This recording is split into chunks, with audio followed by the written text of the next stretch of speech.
बिस्मिल्लाहिर्रहमानिर्रहीम। बॉर्डर पे पाकिस्तान और अफ़गानिस्तान के दरमियान बिलखसूस चमन पे जो पासपोर्ट का रजीम है वो इम्प्लीमेंट होना शुरू हो गया है।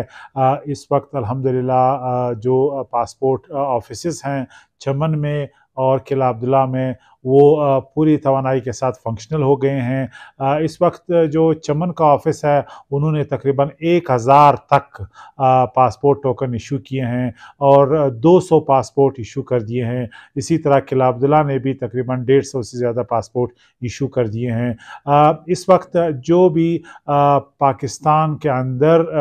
तस्करे पे अफ़गान चमन के अंदर हैं उनको जाने दिया जा रहा है वन टाइम, ताकि वो बॉर्डर क्रॉस कर सके और वापसी पे उनसे पासपोर्ट जो है वो का तकाजा किया जाता है। इसी तरह जो पाकिस्तानी अफ़गानिस्तान की तरफ से जो आईडी कार्ड या शनाख्ती कार्ड पे पाकिस्तान के अंदर आना चाहते हैं उन्हें बॉर्डर पे एफआईए के हवाले किया जाता है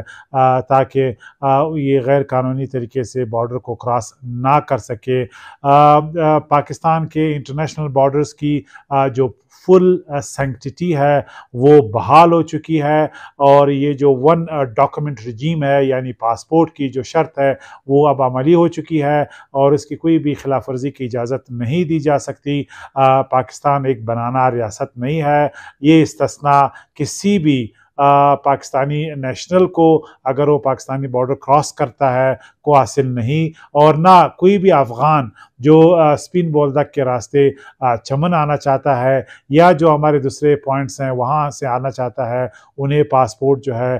और वीज़ा दिखाना पड़ेगा और ये पाकिस्तान की रियासत का फ़ैसला है। आज ये फ़ैसला फेडरल गवर्नमेंट और बलूचिस्तान गवर्नमेंट के तमाम इदारों के ताउन से इम्प्लीमेंट हो गया है और इसका क्रेडिट जो है वो यकीनन पाकिस्तान के अफवाज के सरबराह army chief general Asim Munir को, प्राइम मिनिस्टर अनवार काकड़ साहब को, बलूचिस्तान के वज़ीर आला मीर अली मर्दान डोमकी को जाता है कि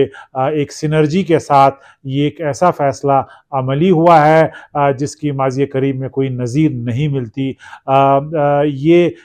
इसके बावजूद कि इंटरनेशनल प्रेशर पाकिस्तान पे आया, नेशनल प्रेशर आया और इलाके में भी पाकिस्तान के रियासत पाकिस्तान के इस फैसले को रिवर्स करने के लिए दबाव डाला गया, लेकिन पाकिस्तान ने साबित कर दिया कि जो फैसले मुल्की मुफाद में लेने हैं उनके लिए हर हद तक जाने को तैयार हैं।